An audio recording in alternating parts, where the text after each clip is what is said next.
যদি কোনো বড় কোম্পানি লাভ করে তবে সেই লাভের ৫% টাকা সরাসরি শ্রমিকদের মধ্যে ভাগ করে দিতে হবে। আপনার কোম্পানির মালিক গত বছর কয়টা নতুন গাড়ি কিনেছে, কত বিঘা সম্পত্তি কিনেছে, আর আপনার বেতন কয় টাকা বেড়েছে। কোম্পানি হাজার হাজার কোটি টাকা লাভ করলো, কিন্তু আপনার পকেটে কি ১ টাকাও বাড়তি এসেছে? শুনুন ভাই, নিজের অধিকারটা আগে চিনুন। বাংলাদেশের শ্রম আইনের ২৩৪ নম্বর ধারা বলছে, যদি কোনো বড় কোম্পানি লাভ করে তবে সেই লাভের ৫% টাকা সরাসরি শ্রমিকদের মধ্যে ভাগ করে দিতে হবে। এটা দয়া নয়, এটা আপনার আইনি অধিকার। কিন্তু এ কথা জানে কয়জন? কিন্তু বড় বড় কোম্পানিগুলো আমলাদের ম্যানেজ করে আপনার এই হকের টাকাটা গিলে খাচ্ছে।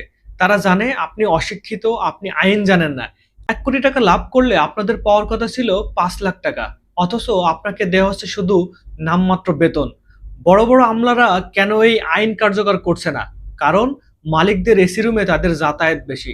আজ থেকে মালিককে প্রশ্ন করুন, স্যার লাভের ৫% অংশ কই?